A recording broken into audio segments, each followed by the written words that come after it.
राम राम मंडळी, नाव माझं अभिजित आणि स्वागत आहे तुमच्या माझ्या युट्यूब चॅनल क्रिएटिव्ह अभिवर। आज आपल्या कविता सिरीजचा भाग 2 आहे, ज्याचं नाव आहे पगार।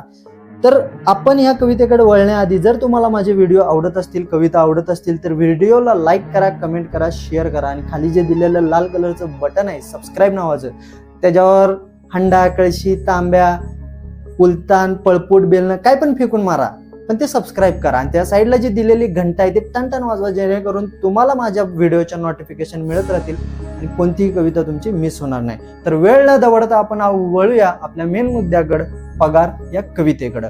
तुम्हाला कवितेचं संदर्भ स्पष्टीकरण दोन्ही सांगितलं जाणार आहे। सो सुरुवातीला कविता सांगतोय, त्यानंतर ना त्याचं स्पष्टीकरण ही सांगणार आहे। सो मित्रा, पगार म्हणजे काय? पगार ही एक अशी गोष्ट जिच्या आधारे सरते आयुष्यातील प्रत्येक कष्ट। पगार ही एक अशी गोष्ट जिच्या आधारे सरते आयुष्यातील प्रत्येक कष्ट। अरे पगार ही तर एक अशी नशा जिच्या समोर दम तोडतात कित्येक स्वप्नांच्या आशा।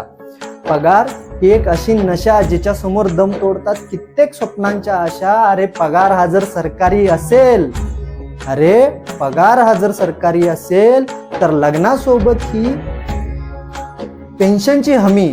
अरे पगार हा जर सरकारी असेल तर लग्नासोबत पेन्शनची ही हमी। आणि पगार हा जर खाजगी असेल तर काढू की आपण उनी धुनी।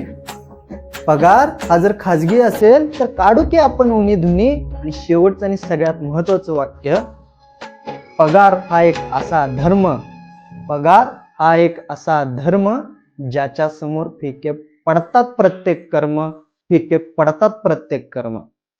तर कवीला म्हणजेच मला या कवितेतनं असं सांगायचं आहे, पगार जो की तुमच्या माझ्या जिव्हाळ्याचा प्रश्न आहे, ज्या गोष्टीसाठी आपण काम करालोय कॉर्पोरेट वर्ल्ड मध्ये किंवा प्रत्येक ठिकाणी, जो कोणी जिथं जाऊन पगार कमवतोय, ही कविता फक्त पगार मिळवणाऱ्यांसाठी, व्यावसायिकांसाठी नाही, तरी व्यावसायिकांनी मनाला लावून घेऊ नये। सो पगार म्हणजे काय आहे? तर पगार, पहिलं वाक्य असं होतं की पगार ही एक अशी गोष्ट जिच्या आधारे सरते आयुष्यातील प्रत्येक कष्ट। म्हणजे माणसाच्या, म्हणजे मध्यमवर्गीय किंवा गरीब कुटुंबातील प्रत्येक जो कर्ता पुरुष आहे त्याच्या पगारावर जे आयुष्यात येणारे त्यांच्या म्हणजे कष्ट आहे, म्हणजे कष्ट म्हणजे काही आर्थिक अडचणी असतील किंवा काही गोष्टी असतील की ज्या फक्त एका कर्त्या पुरुषावर डिपेंडंट आहेत। तो महिन्याचे 30-40 हजार रुपये कमवतोय, त्या 30-40 हजाराच्या जीवावर त्याच्या घरातलं संसार चाललाय, रोजची रोजीरोटी चालल्या आणि बाकीच्या ज्या सगळ्या गोष्टी आहेत, त्याच्या बायकोच्या अपेक्षा, मुलाबाळांच्या शिक्षणाचा खर्च वगैरे, ह्या ज्या सगळ्या गोष्टी आहेत ह्या कष्टदायी गोष्टी आहेत, ह्या आरामदायी गोष्टी नाहीत, ह्या कष्टदायी गोष्टी आहेत ज्या की तो त्याच्या पगारातून सारवून काढण्याचा प्रयत्न करतोय, त्या फुलफिल करण्याचा प्रयत्न करतोय। म्हणून पहिल्या वाक्यात हे सांगण्यात आले की पगार ही एक अशी गोष्ट ज्याच्या आधारे सरते जीवनातील प्रत्येक कष्ट। दुसरी गोष्ट आणि दुसरं वाक्य असं होतं की पगार ही एक अशी नशा ज्याच्या समोर दम तोडतात कित्येक स्वप्नांच्या आशा। म्हणजे जे तुमच्या माझ्यासारखे ॲम्बिशियस पर्सन आहेत, ज्यांना नोकरी नव्हती करायची, आयुष्यात काहीतरी करायचं आहे, अजूनही करू शकतोय, पण कुठंतरी आपले हात बांधल्यात, कुठंतरी जबाबदारी आपल्यावर अशी पडल्या की आपण खुलेपणानं मार्केटमध्ये उतरू शकत नाही आणि आपल्याला जे हवं आहे, आपल्या स्वप्नांचा पाठलाग करू शकत नाही। हा एक झालं, हे कारण दिलं, पळपुटं कारण आहे मला मान्य आहे, पण ज्याला करायचं आहे तो करणार, कोणत्याही परिस्थितीत करणार। पण काही गोष्टी अशा असतात ज्या आई वडिलांचा चेहरा बघितल्यानंतर आपलं धाडस होत नाही की बाबा आता आपण ही रिस्क घेऊ शकतो। सो ही गोष्ट अशा एंटरप्रेन्योरसाठी आहे की ज्यांना खरंच नोकरी करायची नव्हती, आयुष्यात येऊन काहीतरी करायचं होतं, पण त्यांची स्वप्न जी आहेत, ते जो महिन्याचा येणारा ड्रग आहे पगार, त्याच्याखाली दबला गेलाय।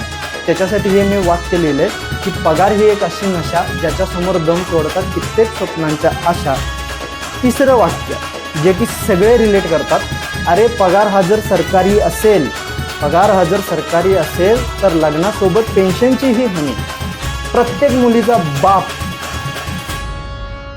मुलीचा बाप ज्यावेळी त्याच्या मुलगीचं लग्न ठरवायला जातो त्यावेळी प्रत्येकाची अपेक्षा हेच आहे की पोरग्याला सरकारी सर्व्हिस पाहिजे, सरकारी सर्व्हिस पाहिजे। त्याला 10,000 पगार असू दे, त्याला 10,000 पगार असू दे, काय फरक पडत नाही, पण त्याला सरकारी सर्व्हिस पाहिजे। का पाहिजे? तर जॉब सिक्युरिटी आहे। जर त्यानं भ्रष्टाचार केला नाही तर जॉब सिक्युरिटी आहे। जॉब सिक्युरिटी आहे, पेन्शनची हमी आहे. सो माझी पोरगी जोवर त्यांचं चलन चालू आहे तोवर पण सुखी आहे आणि म्हातारपणात पण सुखी आहे. हा एक पूर्वीपासूनचा चालत आलेला दृष्टिकोन आहे, जो प्रत्येकाच्या आई वडिलांच्या डोक्यामध्ये असा फिक्स झालाय की त्यांना कॉर्पोरेट IT मध्ये काम करतोय, त्याला महिन्याला 3 लाख रुपये पगार आहे, त्याचं कौतुक नाही, येणार बी नाही. पण सरकारी सर्व्हिसदार आहे, शिपाईची नोकरी करू दे, 10,000 रुपये पगार असू दे, 50,000 रुपये पगार असू दे, किती बी असू दे, त्याच्यासमोर IT वाल्याची व्हॅल्यू झिरोच. तो गुगलमध्ये फाउंडर का असना, त्याची व्हॅल्यू झिरोच. KL राहुलच्या आईचं उदाहरण घ्या. KL राहुलच्या आईचं स्वप्न होतं की त्याच्या पोरानं एक सरकारी नोकरी करावी, क्रिकेटर न होता. अजूनही तिचं तेच स्वप्न आहे, पोरग क्रिकेटर असून पण. सो हा एक उदाहरणाचा पार्ट झाला. ही एक आपल्या समाजाची मेंटॅलिटी झाली. पण त्याच्या विपरीत एक मेंटॅलिटी आहे जी दुसऱ्या त्याच कडव्यामध्ये आहे. अरे पगार हा जर सरकारी असेल तर लग्नासोबत पेन्शनची ही हमी. अरे पगार हा जर खाजगी असेल, ज्यांचा खाजगी पगार आहे तुमच्या आमच्यासारखा, म्हणजे जे कॉर्पोरेट वर्ल्ड मध्ये काम करायला जॉब सिक्युरिटी नाही, त्यामुळं आपल्यावर हा प्रश्नचिन्ह उपस्थित केलाय की अरे पगार हा जर खाजगी असेल तर काढू की आपण उणी धुनी. त्याच्यावर प्रश्न उपस्थित व्हायला लागतात. काय 20,000 पगार आहे, पुण्यात काय भागते, मुंबईत काय भागते काय 20,000त? पोरगी द्यायची म्हणजे काय तोंडाची गोष्ट आहे?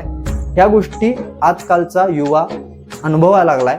ज्यांनी आता टप्प्यात आहेत ना, 23 ते 27च्या टप्प्यात आहेत, जी पोरं 23 ते 27च्या टप्प्यात आहेत आणि लग्न करायची स्वप्न घेऊन उतरल्यात मैदानात, त्यांना हे लय जाणवत असेल की बाबा हा कॉर्पोरेट मधला 50-60 हजार पगार आणि सरकारी सर्व्हिसदाराचा 10,000 पगार, कुठंच कॉम्पिटिशन लागत नाहीये. मेंटॅलिटीनुसार सांगतोय. तर हे एक मला ह्यात मांडायचं होतं, ते मी या कडव्यात मांडले. आणि सगळ्यात शेवटचं जे भगवद्गीतेतनं उचलण्याचा प्रयत्न केलाय की भगवद्गीतेत सांगितलंय की कर्म करा आणि फळाची अपेक्षा करू नका. कर्म करा आणि फळाची अपेक्षा करू नका. पण आजचं जे कलियुग आहे त्या कलियुगामध्ये सगळ्यात महत्वाची गोष्ट अशी आहे की पगार ही एक अशी गोष्ट आहे की पगार हे एक असा धर्म झालाय की ज्याच्यासमोर फिका पडतो प्रत्येक कर्म. की आयुष्यात किती पण चांगला कर, तो आयुष्यात किती पण तुमचा बॉस किती पण म्हणजे काय म्हणतात, तुमचा बॉसनं तुम्हाला किती हॅरॅस केलं, काय केलं, महिन्याच्या अखेरीस तुम्ही जो पगार कमवणार आहे त्याच्यावर डिपेंड आहे की तुमचं लाईफस्टाईल काय असणार आहे, तुमच्या गोष्टी काय असणार, तुमच्या आयुष्यात किती पॉझिटिव्ह मुवमेंट, निगेटिव्ह मुवमेंट, सगळं डिपेंड आहे ते तुम्ही किती अर्न करताय याच्यावरच आहे. तर पगार हा एक असा धर्म आहे ज्याच्या समोर प्रत्येक कर्म फिकं पडते. प्रत्येक कर्म म्हणजे लिटरली सगळ्या गोष्टी फिक्या पडतात. सो हे पगारावरचं मी अनुभवलेलं वैयक्तिक मत आहे. याला सामाजिकरित्या कोणीही वैयक्तिक कम्पेअर करून घेऊ नका, कॉन्ट्रोवर्सीचा पार्ट बनवू नका, हीच तुमच्या चरणी प्रार्थना करतो आणि मी माझं वैयक्तिक मत संपवतो. जय हिंद, जय महाराष्ट्र.